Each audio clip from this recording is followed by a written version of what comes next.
The first thing I want to actually have a look at here is in the left hand. So if you're not really sure about notes and things in the left hand, I'd suggest that you label just the very first note in each bar.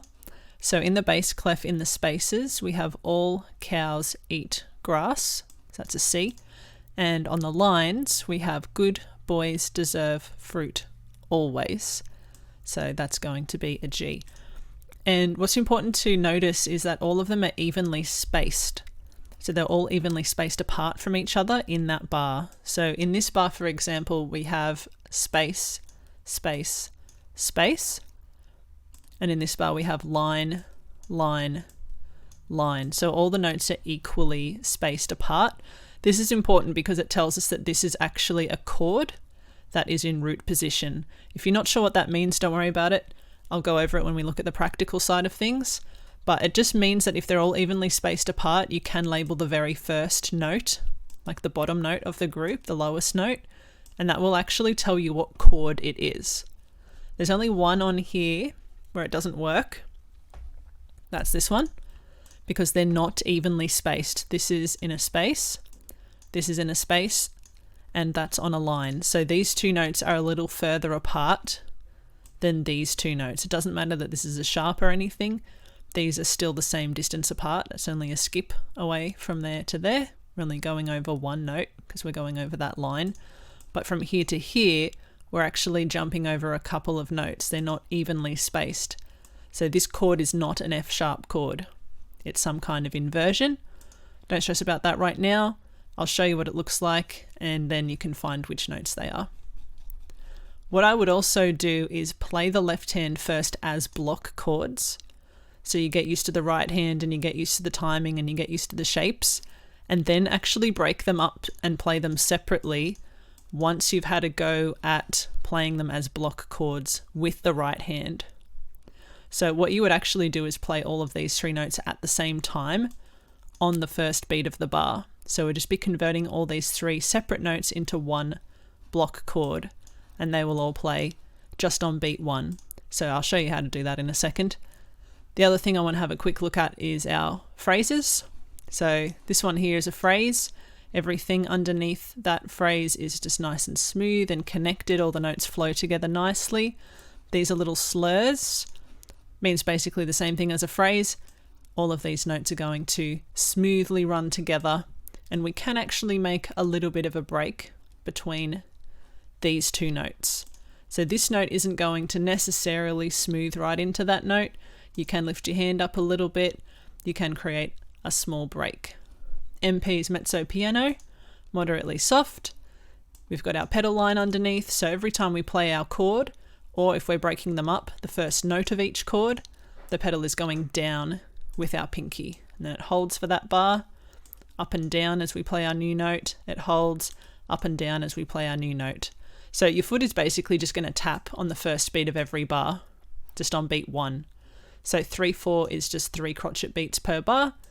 When you do break up the left hand, it's just going to keep a nice solid beat for you. It's just going to go 1, 2, 3, 1, 2, 3 throughout the whole song. It doesn't deviate from that rhythm pattern.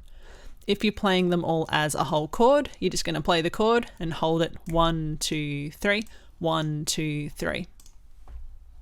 We have some finger numbers at the top here. 1 is thumb, 2 is index, 5 is pinky. In the left hand, we'll be using 5, 3, and 1 for all of those chords. On the second page here, we do have a slight hand position movement. We've got some crescendos, gradually getting louder. Decrescendo, gradually getting softer. We have this other inverted chord here, making a different shape. And then this is just like the beginning again. So that's kind of what our chords are going to look like if we play them all as one block rather than breaking them apart. We have a ritardando, gradually getting slower, and then a really big decrescendo at the end. So we're getting slower and softer as the song comes to a halt. That's really all there is to cover on the sheet music side of things. First thing I want to have a look at is the left hand. So like I said, if you could notate in the very first note in each bar, that will tell you what chord shape that we need to make. So your pinky will always go on that first note. So the first note being a C puts us in C position. And if we have one finger per note, our pinky, our middle, and our thumb will be in the right position. So to start off with, what I'd do is play them all as full chords, play them all at the same time, and you'd play them all as chords. And they just hold for 3 beats, because there's 3 beats in every bar. 2, 3, 1, 2, 3, 1, 2, 3, 1, 2, 3. Then you can break it up later on. The right hand's going to move a little bit into different positions. So we've got our thumb on the E.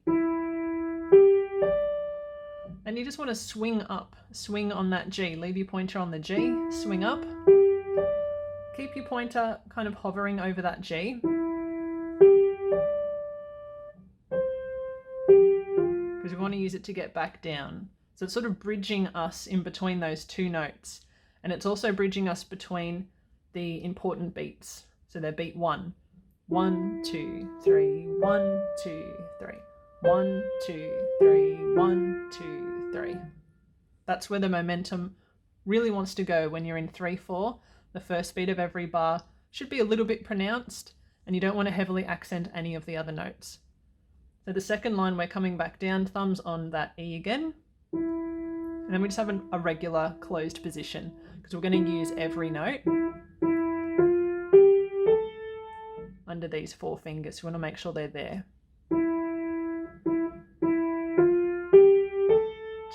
3, 1, 2, 3. We just start again, branching across, swing up, swing back down, and then we pop over to E, pointer grabs the G, and just walk it straight up.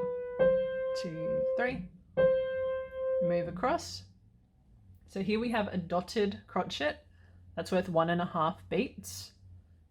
1, 2, and 3 is going to be the timing there. So that G is just going to come in between beats 2 and beat 3.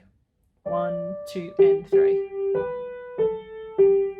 And your 4th finger is just going to move across, grab that B. 1, 2, and 3. Gives you slack to reach that E. Then we move over, back to our G position.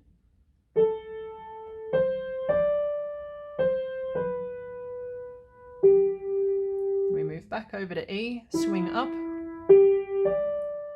swing it back down, move over to E, keep the G,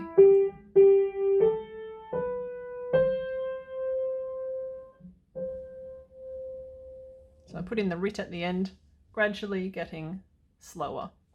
So when you put it together for the very first time, like I said, keep the left hand as just straight chords.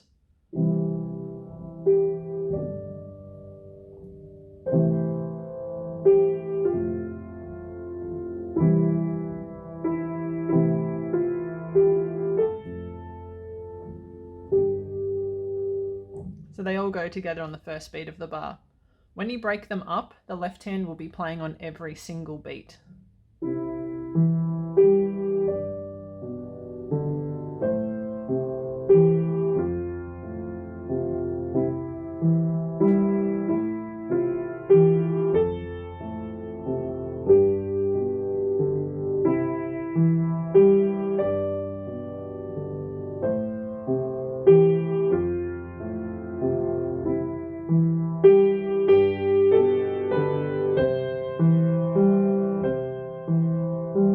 Here we're going to get 1, 2, and 3.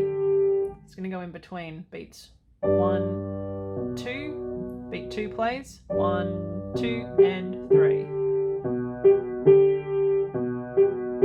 Falls right in between 1, 2, and 3.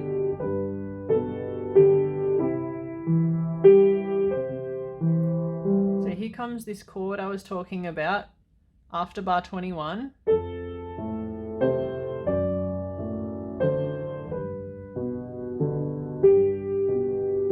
So we're going to go from an F chord in bar 21, and then all you need to do is just slide your hand forwards because your pinky was already on F.